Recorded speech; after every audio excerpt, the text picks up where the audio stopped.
प्रिय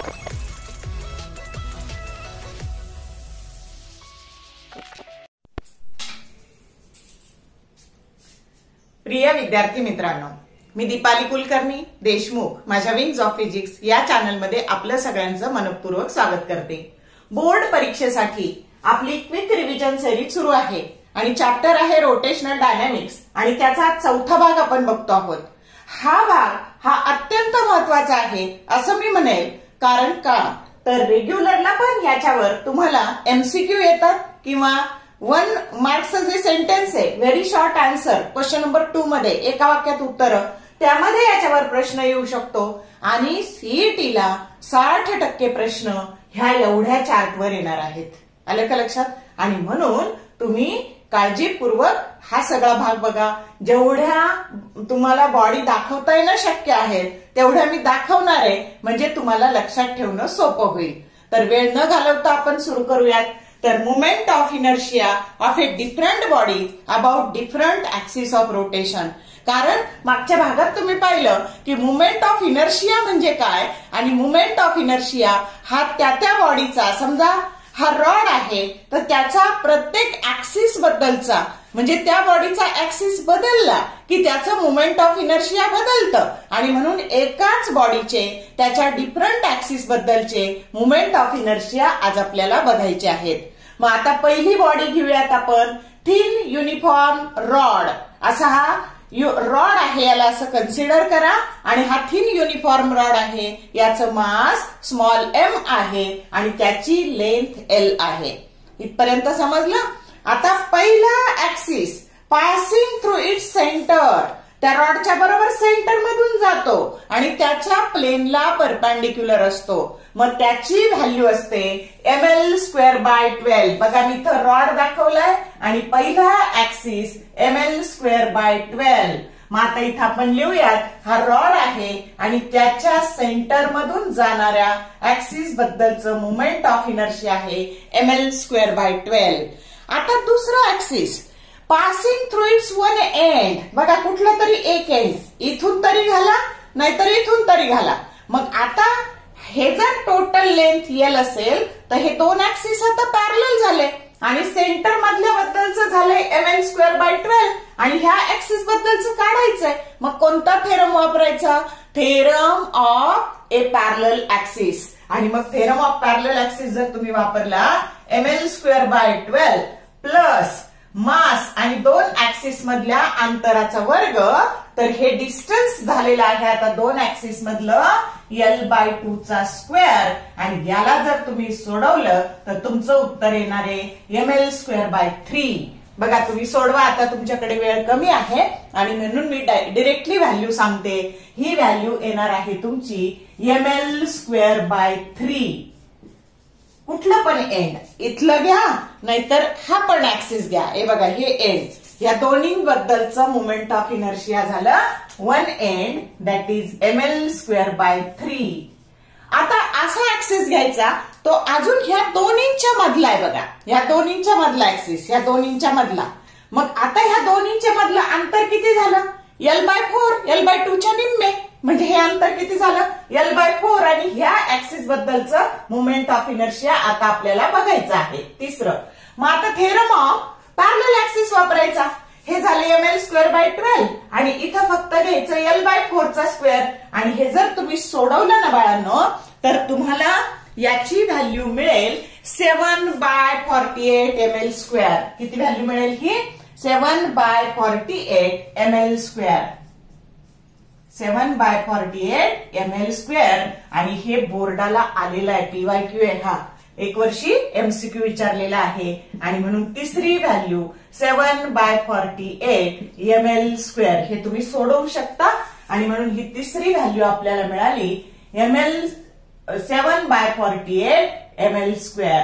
कळलं का बाळांनो कशा आल्या तीन व्हॅल्यू? मी रिपीट करते परत। बघा जेव्हा पूर्ण l अंतर होतं, हा पहिला ऍक्सिस त्याच्याबद्दलचा मुवमेंट ऑफ इनर्शिया ml²/12, हे एंड ml²/3 आणि ह्या दोन्ही ऍक्सिस मधलं 7/48 ml²। कळली का पहिली बॉडी? तीन व्हॅल्यू पाठ करणं किती सोपं आहे। काय काय? ml²/12, ml² ml² bye 3, 7 bye 48 ml² किंवा 7 ml² बाय 48 कसंही लक्षात ठेवा. आता पुढची बॉडी घ्यायची रिंग. बघा बरं आता ही आहे रिंग, ही झाली रिंग. कळलं. आता पहिला ऍक्सिस बघा, passing through its centre perpendicular to its plane. त्याच्या रिंगच्या सेंटर मधून जातो आणि त्याच्या प्लेनला परपेंडिक्युलर. याच्याबद्दलचं मोमेंट ऑफ इनर्शिया असतं mr². काय असतं? mr². आणि ह्या रिंगचं वर्णन जेव्हा बॉडी गोल असते ना बाळांनो, तर त्याची रेडियस कॅपिटल आर घ्यायची. मास मात्र सगळ्या बॉडींचं कॅपिटल एमच घ्यायचं आणि जिथे लेंथ येते ना ती लेंथ कॅपिटल एल घ्यायची. असं लक्षात ठेवा. मग आता बघा हे झालं mr². आणि बघा बरं हा कधी विचारलाय, तर हा रिंगचा नाही विचारला, सॉरी डिस्कचा विचारलाय. कसला विचारलाय? 2024 ला डिस्कचा विचारला, रिंगचा नाही विचारला. तर बघा ह्या ऍक्सिस बद्दलचं मोमेंट ऑफ इनर्शिया असतं mr². आता याच्या डायमीटरला कोइन्साइड होणारा ऍक्सिस बघा. आता हा त्याचा डायमीटर आहे, हा त्याचा डायमीटर आहे. मग आता बघा हा एक डायमीटर आणि हा एक डायमीटर, हे दोन्ही डायमीटर असे, हे बघा मी तुम्हाला दाखवते, असे दोन्ही डायमीटर, एक एक्स ऍक्सिस आणि एक वाय ऍक्सिस. आणि आता तुम्हाला अशा बॉडीचं विचारलंय आणि याच्याबद्दलचं माहिती आपल्याला आताच पाहिलं आपण की त्याच्या सेंटर मधून जे जात आहे, एकच मिनिट, हे बघा याच्या सेंटर मधून जाणाऱ्या ऍक्सिसचं मोमेंट ऑफ इनर्शिया mr² आहे. समजतंय. आता आपल्याला दोन ऍक्सिस आणि हा तिसरा परपेंडिक्युलर म्हणजे वापरायचा theorem of A perpendicular axis. म्हणजे मी एक सोपी ट्रिक सांगते बाळांनो, जेव्हा जेव्हा डायमीटर शब्द येईल तेव्हा तेव्हा थेरम ऑफ परपेंडिक्युलर ऍक्सिस वापरायचा. लक्षात ठेवा. मग आता बघा आता काय झालं, तर आपल्याला ह्या ऍक्सिस बद्दलचं माहिती आहे आणि याच्याबद्दलचं विचारलंय.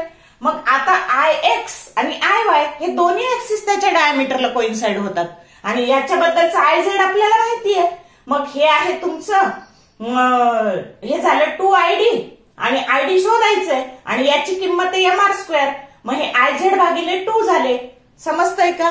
बघा कारण थेरम ऑफ परपेंडिक्युलर ऍक्सिस विचारला, हा पण त्याच्या डायमीटरला कोइन्साइड होतो, हा पण डायमीटरला कोइन्साइड होतो आणि म्हणून हे झाले 2ID. आपल्याला ID काढायचंय.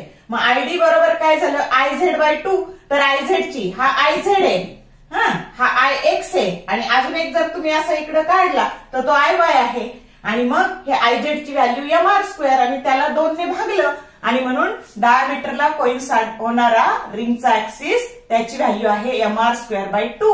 समजलं का? आता घ्यायचं about a tangent in its plane. आता ही अशी टँजंट आहे पण ती त्याच्या प्लेन मध्ये आहे.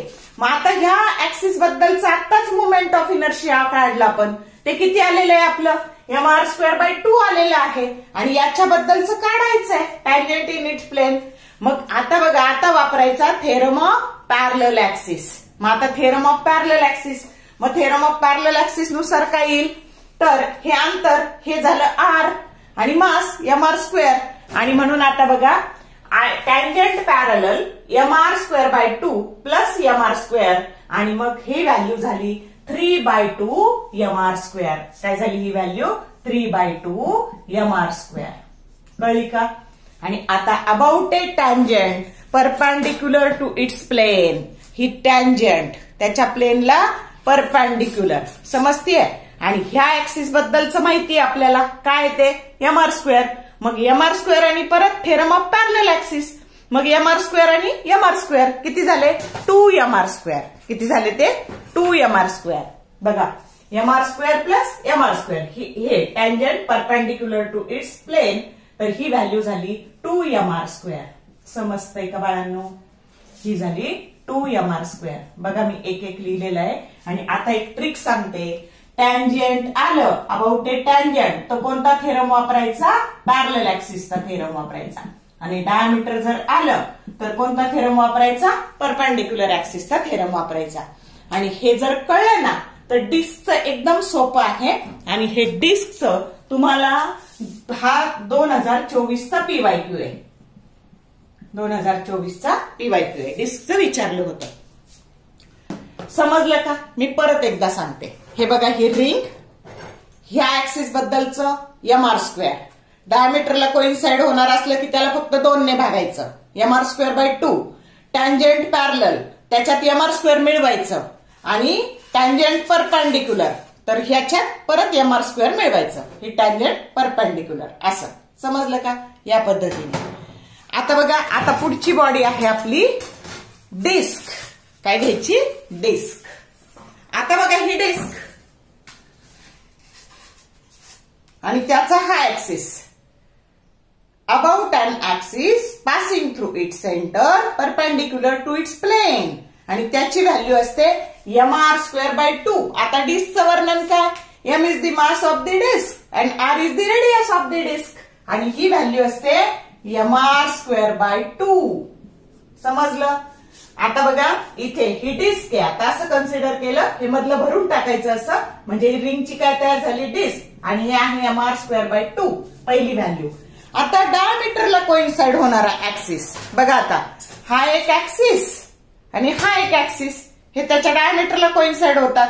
आणि ही तुमचा परपेंडिक्युलर ऍक्सिस, याच्याबद्दलची व्हॅल्यू असते mr²/2. आणि आता हे दोन्ही म्हणजे कोणता थेरम वापरायचा? आत्ताच शिकवलं तुम्हाला की डायमीटर म्हणलं तर perpendicular axis theorem, IZ that is equal to IX plus IY 2ID. पण इथे आता ID बरोबर IZ/2. पण हे काय आहे? mr²/2 आणि त्याला 2 ने भागायचंय. आलं लक्षात? मग हे 2/1 म्हणजे 1/2, म्हणजे हे झाले mr²/4. काय झाली ही व्हॅल्यू? ही झाली mr²/4. डायमीटरला कोइन्साइड होणारा, म्हणजे ह्या व्हॅल्यूला 2 ने भागायचं, mr²/4. आता हे घेताना, आता about a tangent in its plane, ही टँजंट याच्या प्लेन मधली म्हणजे ही, तर त्याच्यात फक्त काय मिळवायचे? mr² मिळवायचे. मग mr²/4 इथे बघा आणि प्लस mr², व्हॅल्यू झाली 4 LCM निघाला इथे, आणि हे झाले 5/4 mr². मग ही व्हॅल्यू मिळाली तुम्हाला 5/4 mr². समजतंय? आणि आता टँजंट, आता बघा, एक tangent perpendicular to its plane. आता याच्याबद्दलचं माहितीये तुम्हाला, हे mr²/2 याच्याबद्दलचं, आणि त्याच्यात फक्त पॅरलल ऍक्सिस थेरम, त्याच्यात काय मिळवायचे? mr². मग एक टँजंट परपेंडिक्युलर, तर mr²/2 प्लस mr². मग आता इथे 2 LCM निघाला आणि हे झाले 3/2 mr². काय झाले? 3/2 mr². कळलं का? म्हणजे रिंगचं कळलं की डिस्कचं कळलं. आणि ह्या दोन्हीत कन्फ्युजन होऊ नये म्हणून एक वाक्य लक्षात ठेवायचं. काय? एक रिंग हाफ डिस्क. काय? एक रिंग म्हणजे एक mr² रिंग आणि हाफ डिस्क म्हणजे mr²ला 2 ने भागायचं. कळलं का? एक रिंग हाफ डिस्क म्हणजे mr²ला 2 ने भागायचं.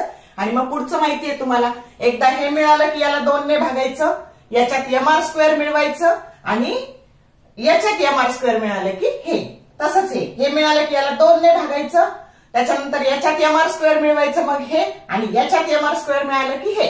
समजलं का? ट्रिक कळली? या पद्धतीने. आता पुढच्या बॉडीज खूप सोप्या बाळांनो. आता घ्यायचं हॉलो सिलेंडर.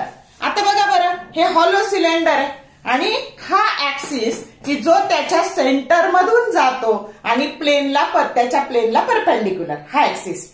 आता बाळांनो, याचे जर मी तुकडे केले, चकत्या केल्या, तर ती काय होणार आहे? रिंग होणार आहे का? असा पाईप कापला तर रिंग होणार आहे का त्याची? आणि म्हणून हा ऍक्सिस की त्याच्या सेंटर मधून जाणारा आणि त्याच्या प्लेनला परपेंडिक्युलर असणारा, मग ते येणार आहे तुमची रिंगचाच. आणि म्हणून हॉलो सिलेंडर जर आलं तर हा ऍक्सिस झाला तुमचा passing through its centre and perpendicular to its plane. बघा, passing through its centre perpendicular to plane, त्याच्या प्लेनला परपेंडिक्युलर. आणि म्हणून रिंगचीच व्हॅल्यू इथे आली mr². समजलं? आता सॉलिड सिलेंडर. आता सॉलिड सिलेंडर नाहीये माझ्याकडे दाखवायला. मग जर आपण अशी काकडी घेतली आणि त्याच्या दोन्ही बाजू कापून टाकल्या, कडेच्या हे आणि हे गोल भाग कापला, तर हा झाला सॉलिड सिलेंडर. आणि ह्या ऍक्सिस बद्दलचं मोमेंट ऑफ इनर्शिया. मग सॉलिड सिलेंडर काकडी जर कापली तर त्याची होणार आहे डिस्क, आणि म्हणून इथं लिहायचं डिस्कचं. तर बघा, सॉलिड सिलेंडर mr²/2 समजलं का? आता घ्यायचा हॉलो स्पियर.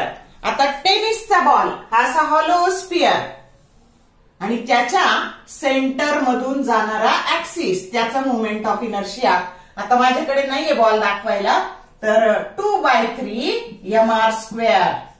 आणि याला फक्त टँजंट असतं, ए टँजंट अबाउट इट्स टँजंट. मग आता जर टँजंट असेल तर हे तुम्हाला काय करावं लागेल, तर मी तुम्हाला इथे करून दाखवते. जर टँजंट असेल तर तुम्हाला परत टँजंट म्हटलं की थेरम ऑफ पॅरलल ऍक्सिस, तर सेंटर मधून जाणाऱ्याचं आहे 2/3 mr², तर त्याच्यात तुम्हाला मिळवावे लागतील mr². आणि मग हे काय झाले बघा, तर 5/3 mr². 3 LCM निघाला आणि इथे 3 म्हणजे about a tangent parallel to its plane. बघा हे tangent parallel to its plane काय मिळालं, तर 5/3 mr². कळलं? हॉलो स्पियर, टेनिसचा बॉल. आणि आता याला जर मी असा भरून टाकला मध्ये, तर तो झाला सॉलिड स्पियर. आणि सॉलिड स्पियरचं ह्या ऍक्सिस बद्दलचं असतं पासिंग थ्रू इट्स सेंटर किंवा कोइन्साइड विथ इट्स डायमीटर, तर ती व्हॅल्यू असते 2/5 mr². आणि आता ह्या टँजंट बद्दल जर काढायचं तर 2/5 mr² आणि प्लस mr², तर हे झाले, हे 5 आणि हे 2 7, 7/5 mr². About a tangent 7/5 mr². आणि हा पण काय आहे, तर हा बोर्डाचा PYQ आहे. बोर्डाला पण हा विचारलेला आहे बोर्डला. आता बाकीचे तर खूप विचारलेले आहेत सीईटीला, पण मी फक्त बोर्डाचे PYQ घेतलेले आहेत. समजतंय? आता बघा, आता घ्यायची अॅन्युलर रिंग. अॅन्युलर रिंग म्हणजे काय, तर ही बॉडी कन्सिडर, ही रिंग कन्सिडर करा. हिला आतून वेगळी रेडियस आहे आणि बाहेरून वेगळी रेडियस आहे. आणि त्याच्या पासिंग थ्रू इट सेंटर जर त्याचं मोमेंट ऑफ इनर्शिया घ्यायचं अॅन्युलर रिंगचं, तर याच्यावर सीईटीला प्रश्न आलेला आहे. आणि अॅन्युलर रिंग जर घ्यायची आणि त्याचा एकच ऍक्सिस आपल्याला घ्यायचा, तर त्याचं सेंटर मधून जाणाऱ्या बॉडी बद्दलचं अॅन्युलर रिंगचं सीईटीला याच्यावर 2024 ला प्रश्न आलेला आहे. आणि ते आहे ½ m. आता याला 2 रेडियस असणार आहे, r1² प्लस r2². आणि हे झालं अॅन्युलर रिंगचं. हा 2024 ला सीईटीला ह्या फॉर्म्युल्यावर प्रश्न आलेला आहे. आणि आता तुमच्या पुस्तकात जो चार्ट आहे तो ह्या बॉडी ऍडिशनल आहे आणि तुमच्या पुस्तकात जेवढ्या बॉडी हे सोडून दिलेल्या आहेत तो चार्ट चांगला करा, म्हणजे तुमचा रेग्युलरचा प्लस सीईटीचा अभ्यास होईल. खूप खूप उपयुक्त हातचा भाग आहे. कळलं का कसं मिळवलं ते? ट्रिक पण सांगितल्यात बघा. डायमीटर आलं तर परपेंडिक्युलर ऍक्सिसचा थेरम वापरायचा, टँजंट आलं तर पॅरलल ऍक्सिसचा थेरम वापरायचा. समजतंय? आणि ह्या कशा घ्यायच्या, जितकं मला सोपं करून सांगता येईल तेवढं मी सोपं करून सांगण्याचा प्रयत्न केलेला आहे. जर व्हिडिओ आवडला लाईक करा, मित्रमैत्रिणींसोबत शेअर करा, कमेंट टाका. All the best for your study and thank you for watching this whole video.